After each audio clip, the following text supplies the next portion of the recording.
नमस्कार, स्वागत है आप सभी का देश और दुनिया की खबरों में। चलिए आज की प्रमुख हेडलाइंस पर सबसे पहले एक नजर डालते हैं। सेना अधिकारी बोले पूरा पाकिस्तान हमारे रेंज में। हाई कोर्ट ने संभल जामा मस्जिद के सर्वे को सही ठहराया। महाराष्ट्र कैबिनेट का विस्तार, आज छगन भुजबल बनेंगे मंत्री। सुप्रीम कोर्ट बोला बिटकॉइन ट्रेड हवाला की तरह अवैध कारोबार। अयोध्या में प्रॉपर्टी डीलर को स्कॉर्पियो ने कुचला। मुरादाबाद में 70 कपड़ा गोदाम में लगी भीषण आग। सुप्रीम कोर्ट बोला भारत धर्मशाला नहीं जो सबको शरण दे। कोरोना के नए वेरिएंट से देश और दुनिया में बड़ी चिंता।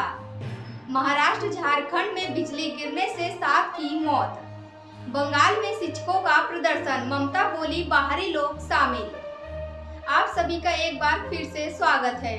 खबरों में आगे बढ़ने से पहले आप सभी से रिक्वेस्ट है, अगर आप हमारे चैनल पर पहली बार आए हैं तो सब्सक्राइब करें और अगर फेसबुक पर देख रहे हैं तो फॉलो करें। चलिए खबरों को विस्तार से जानते हैं। सेना अधिकारी बोले पूरा पाकिस्तान हमारे रेंज में। भारतीय सेना ने कहा कि भारत के पास इतनी ताकत है कि वह पाकिस्तान के किसी भी हिस्से को निशाना बना सकता है।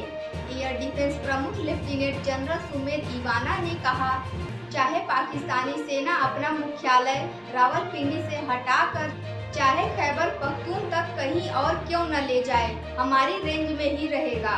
इधर इजराइल में भारत के राजदूत जेपी सिंह ने कहा कि ऑपरेशन सिंदूर अभी खत्म नहीं हुआ है, सिर्फ रोका गया है। उन्होंने पाकिस्तान से मांग की कि हाफिज सईद जैसे बड़े आतंकियों को भारत को सौंपा जाए। चलिए बढ़ते हैं अगली खबरों में। हाई कोर्ट ने संभल जामा मस्जिद के सर्वे को सही ठहराया।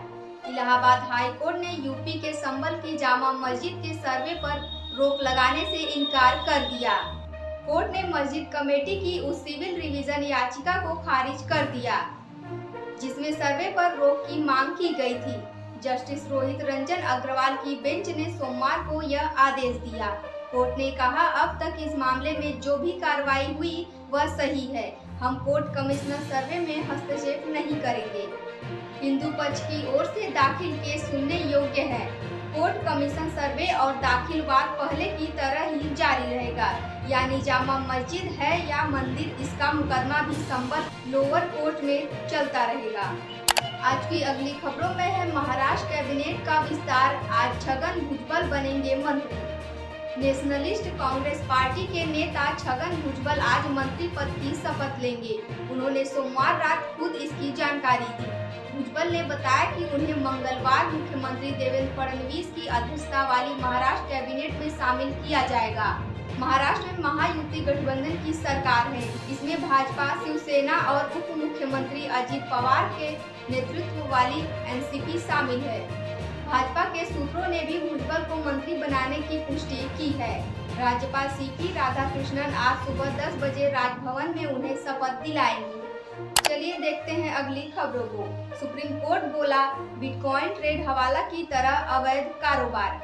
सुप्रीम कोर्ट ने सोमवार को बिटकॉइन ट्रेड को हवाला कारोबार की तरह ही अवैध व्यापार करार दिया। जस्टिस सूर्यकांत और एन कोटेश्वर सिंह की बेंच ने कहा कि क्रिप्टो करेंसी के लिए एक समांतर अंडर मार्केट है और यह अर्थव्यवस्था को प्रभावित कर सकता है।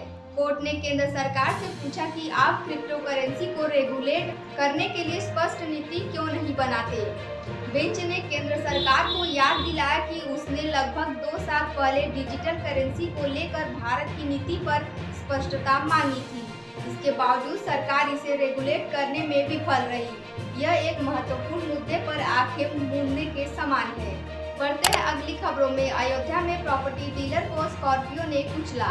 अयोध्या में 3 युवकों को लाठी डंडे से पीटने के बाद स्कॉर्पियो से रौंद दिया गया। इसमें से एक युवक की मौके पर ही मौत हो गई। 2 युवक गंभीर रूप से घायल हो गए।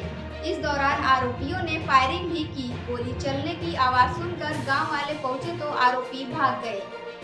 सूचना पर पहुंची पुलिस तीनों युवकों को अस्पताल लेकर पहुंची। वहां निखिल को डॉक्टर ने मृत घोषित कर दिया। इस पूरी घटना का वीडियो भी सामने आया है। बताया जा रहा है कि तीनों युवक का आरोपियों से जमीन खरीदने बेचने में कमीशन को लेकर झगड़ा हुआ था। इसके बाद वारदात को अंजाम दिया गया। पुलिस ने 8 लोगों के खिलाफ मुकदमा दर्ज कर एक आरोपी को गिरफ्तार कर लिया है। यह मामला रामपुर हलवारा गांव का है। आज की अगली खबरों में है मुरादाबाद में 70 कपड़ा गोदाम में लगी भीषण आग।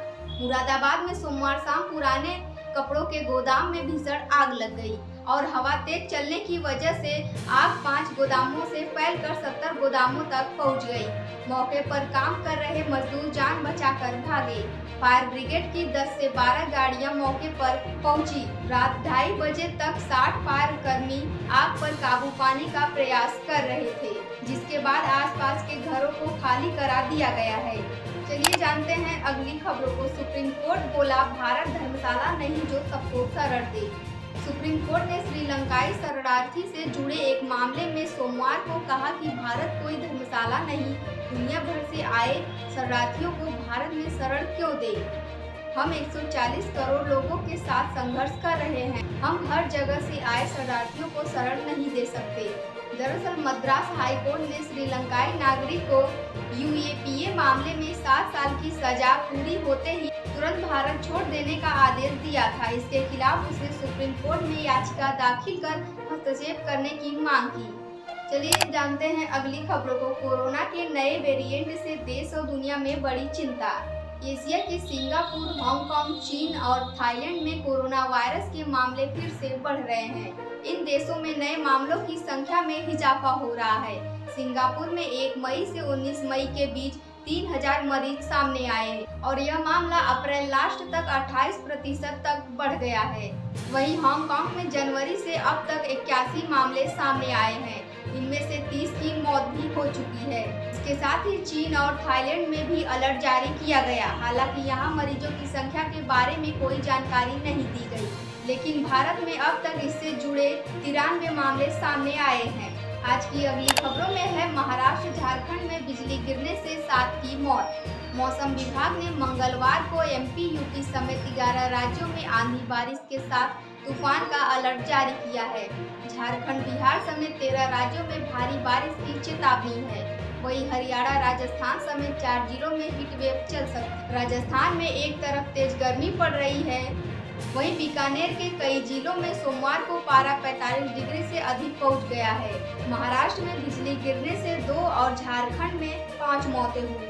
वहीं मध्य प्रदेश का खजुराहो में पारा 46 डिग्री रिकॉर्ड किया गया। आज की अंतिम खबरों में है बंगाल में शिक्षकों का विरोध प्रदर्शन, ममता बोली बाहरी लोग शामिल। पश्चिम बंगाल शिक्षक भर्ती घोटाले में नौकरी गंवा चुके टीचर्स और नॉन टीचिंग स्टाफ पिछले 6 दिनों से प्रदर्शन जारी है। सोमवार को मुख्यमंत्री ममता बनर्जी ने दावा किया कि आंदोलन करने वालों में शिक्षक कम, बाहरी लोगों की संख्या ज्यादा है। मुख्यमंत्री ने कहा, मैं किसी भी प्रदर्शन के खिलाफ नहीं हूं, लेकिन एक लक्ष्मण रेखा होती है। जैसे मैं किसी को नहीं रोक सकती, वैसे ही मुझे भी कोई नहीं रोक सकता। आंदोलन करने के बजाय उन्हें कोर्ट में अपना केस लड़ना चाहिए। हम पूरी मदद करेंगे। ममता ने कोलकाता एयरपोर्ट पर मीडिया से बातचीत के दौरान ये बातें कही। दरअसल 15 मई को शिक्षकों ने कोलकाता में शिक्षा विभाग के मुख्यालय विकास भवन के बाहर प्रदर्शन शुरू किया था। इस दौरान सुबह 11 बजे से रात 8:30 बजे तक एक प्रेग्नेंट महिला सहित कई 100 सरकारी कर्मचारी बिल्डिंग के अंदर फंसे रहे। रात में प्रदर्शनकारियों ने बैरिकेडिंग तोड़ दिए और विकास भवन परिसर में घुस गए। इसके बाद प्रदर्शनकारियों और पुलिस के बीच झड़प हुई। पुलिस ने लाठीचार्ज किया, जिसमें करीब 100 शिक्षक घायल हो चुके हैं। आज की खबरों में इतना ही। कल फिर मिलते हैं नई देश और दुनिया की खबरों के साथ। आप सभी को शुभ संध्या।